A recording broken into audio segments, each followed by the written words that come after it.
Hey guys, I'm Mike Miltimore from Riversong Guitars in Kamloops, British Columbia, Canada. And I'm excited to tell you today about a new A/B comparison test that we've come up with so that we can show you the actual difference between our guitars and industry leading instruments.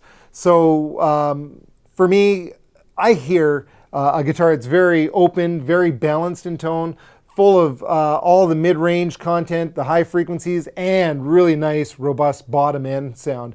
And I want to be able to share how it stacks up with a really well-known, very good quality guitar, which sounds fantastic, by the way.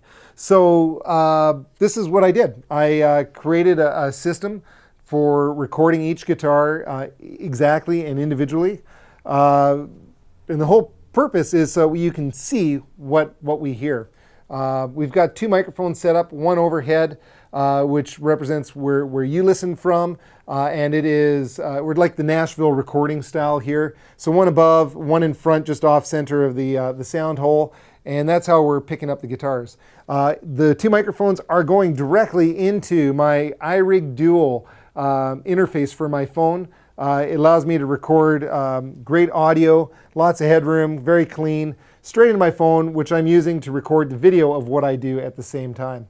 And then from there, I take it and I'm analyzing it in my computer with my Sia Smart program. That allows me to look at individual frequency slices so we can look at the response, the amplitude, and this really nifty thing called a spectrograph, which allows us to look at the frequency over time, and the brightness of the colors is the amplitude, the volume. So it really tells a story of what the guitar sounds like through its sustain and its tone. Another thing I hear with our guitars is very long sustain too. So by showing you with the spectrograph, we'll hopefully show you exactly what's going to happen. So one of the problems that we had though was, as unbiased as I'm trying to be, obviously I'm the guy from Riversong Guitars, my goal is to just show you straight up what it is. So I needed to come up with a way to strum the guitar instead of just using my hand. So by doing that, what I did was I created this jig out of a mic stand. It's really simple. Put on the mic clip, I put a Riversong wooden pick because I am that guy. And all it does is it swings down and strums the guitar. Just like that. So each guitar gets the same strum, same velocity. The mics are set exactly the same. So then we can take those two signals and compare them together.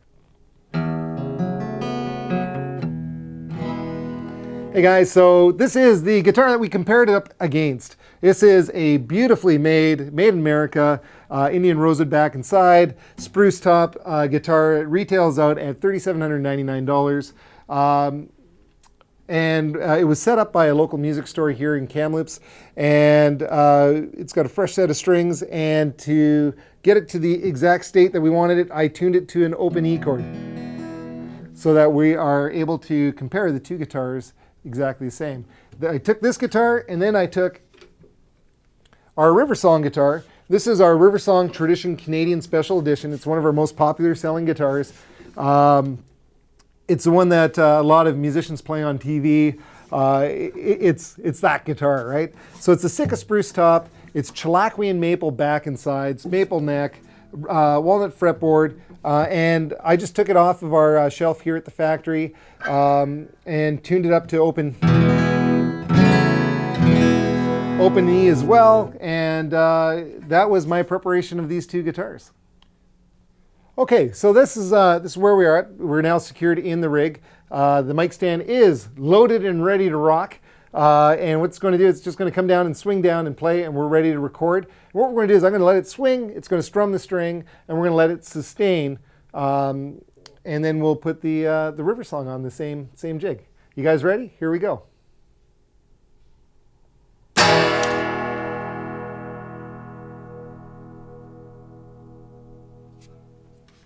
Okay, so now we've got the Riversong all on its cradle. We faded to black with the other guitar because it sustains for 30 seconds. I didn't want to put you through all that torture. So basically I've got the guitar now set up, and my mic stand's all set up. We're all ready to go. I'm going to flick it over, and this is how it works. Same way.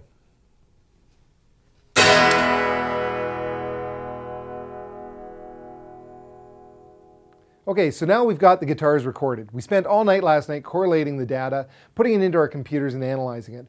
And what we've got is we've got our spectrograph, which is done through the SIA Smart program that we use. And you can see from left to right is time. So as the sound decays, you get the frequency from the bottom to the top is bass to treble, so 20 hertz to 22 kilohertz on this screen. And the color, the brighter the color, the more energy it has. So you can see the brightest colors are going to be right at the start, and it's going to decay and get eventually all to black as we go from the left to the right. And then what we did is we took it and we actually separated the two spectrographs from our guitars and the other guitars so you can compare them. This is where it gets really interesting. The top spectrograph is the Tradition Canadian SE, and you can see how much energy it has over the entire cross of the spectrograph. On the bottom is the other guys, and you can see that there's quite a bit of energy up front, but it decays really, really quickly. Not nearly as much. And what I like looking at is if I click on this button here, you can see the top frequencies. The high frequencies around 10 kilohertz and down to 1200 hertz. There's quite a bit of energy on there, and you can see how much more sustain we have on the top graph versus the bottom graph. If we look at the bass frequencies, you can see again how much more energy we have.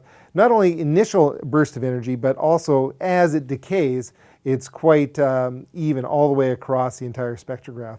But the really interesting thing for me is the mid-range content. For me, the mid-range, the low mid, basically the A string and up pretty much. This is what is really important and what lacks in a lot of guitars. And our guitars are extremely well balanced. When you look at the sound, you can see how much energy is going all the way across the screen. And just it's quite a bit brighter on the Canadian SE versus the other guys. To go further than that, if we look at the amplitude response of both guitars in the recordings, you can see what's happening there. The top graph on the amplitude response is the Tradition Canadian SE. You can see it's got a lot of energy and it decays and it goes out, and the bottom one isn't as much. Now, as a sound engineer, this is exactly what I hear. So I feel really comfortable with looking at these, and it correlates with what I hear.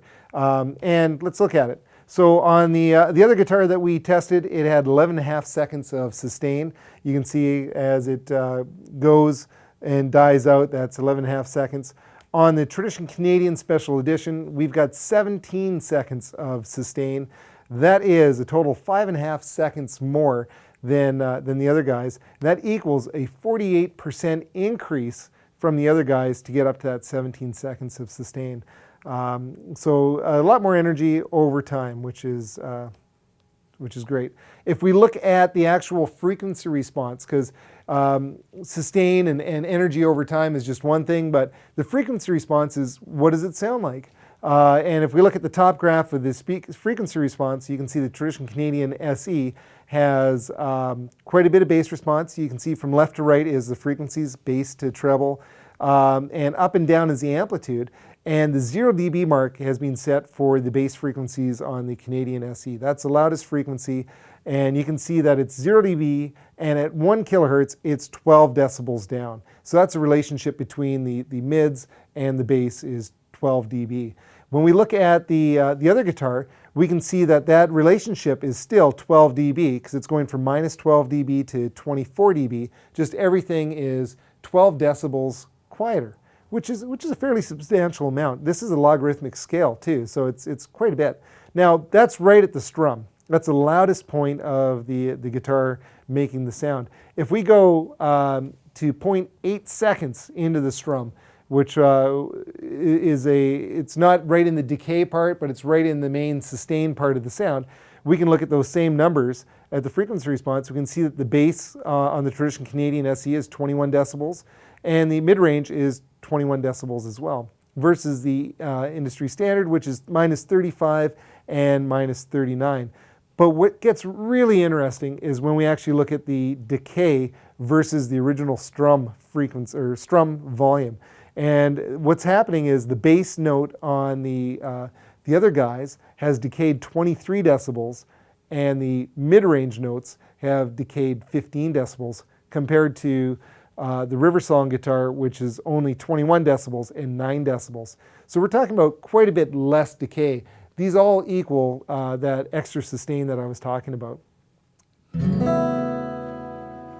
So in summary, with the Riversong guitar, we've got more sustain, we've got better balance between the bass and the trebles, a wider bandwidth to the player. We're getting better bass and treble response because of the port and everything coming up to you. And we've got a dynamic instrument that's really amazing sounding because it's louder.